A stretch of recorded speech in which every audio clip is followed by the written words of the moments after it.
अण्णाभाऊ साठे यांचे जीवनचरित्र। वाटेगावी अनमोल रत्न जन्मले, तेजाने झळकत राहिले।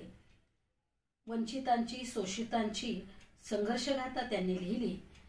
अण्णाभाऊंची लेखनी आज अजरामर झाली। त्या चळवळीतील अग्रणी, त्याचबरोबर पक्षाचे कार्यकर्ते आणि संयुक्त महाराष्ट्र चळवळीतील अग्रणी, एक जागतिक दर्जाचे साहित्यिक असं बहुआयामी व्यक्तिमत्व म्हणजे अण्णाभाऊ साठे होय। त्यांना लोकांनी शाहिरीमुळे लोकशाहीर ही पदवी बहाल केली। अण्णाभाऊंचा जन्म 1 ऑगस्ट 1920 रोजी सांगली जिल्ह्यातील वाटेगावी झाला। संपूर्ण कुटुंब मुंबईला वास्तव्य करू लागले। अण्णाभाऊंच्या साहित्य निर्मितीमध्ये 30 कादंबऱ्या, 14 कथासंग्रह, 10 पोवाडे, 10 लोकनाट्य, 1 प्रवास वर्णन, 2 नाटके, असंख्य किसान गीते, कामगार गीते, छक्कड, लावण्या अशा पद्धतीचे साहित्याच्या प्रांतामध्ये प्रभावी असं पाऊल अण्णाभाऊंनी टाकलं आणि एक दर्जेदार लेखक म्हणून ते नावारूपाला आले। अण्णाभाऊंच्या साहित्यामध्ये वंचित, शोषित, कष्टकरी, दलितांचा जीवनपट आपल्याला पाहायला मिळतो।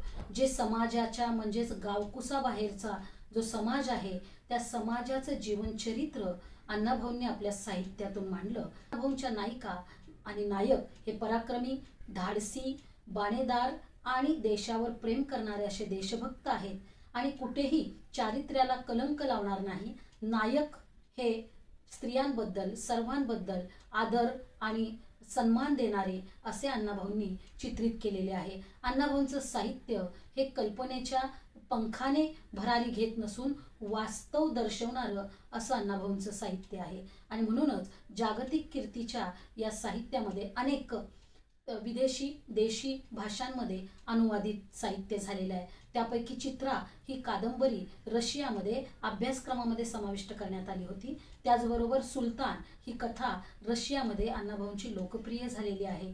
अण्णाभाऊंच्या या साहित्याची दखल घेऊन आणि साहित्यिक कलावंत या अर्थाने रशियामध्ये त्यांचा मोठा सन्मान झालेला आहे आणि आजही 2022 मध्ये अण्णाभाऊंचा पुतळा हा रशियामध्ये उभारण्यात आलेला आहे। भारतीय लोकांसाठी सार्थ अभिमानाची गोष्ट आहे आणि स्वाभिमानाने जगताना अण्णाभाऊंनी मला लढा मान्य आहे, रडणे मान्य नाही हे तत्व प्रतिपादित केले। त्याचबरोबर कष्टकऱ्यांचं महत्त्व जाणून देताना पृथ्वी ही शेषनागाच्या मस्तकावर तरली नसून ती कष्टकऱ्यांच्या तळहातावर तरली आहे हे मोठं विधान म्हणजेच तत्व त्यांनी लोकांपर्यंत पोहोचवलं। त्याचबरोबर त्यांच्या साहित्यातून जगा आणि जगू द्या हा संदेश अण्णाभाऊंनी दिलेला आहे। अण्णाभाऊ साहित्यिक होते एवढंच नव्हे तर ते लालबावटा कलापथक उभारून ते कलावंतांची कला जोपासत असताना समाज प्रबोधन करत होते। संयुक्त महाराष्ट्र चळवळीमध्ये त्यांनी सक्रिय असा सहभाग घेतलेला आहे।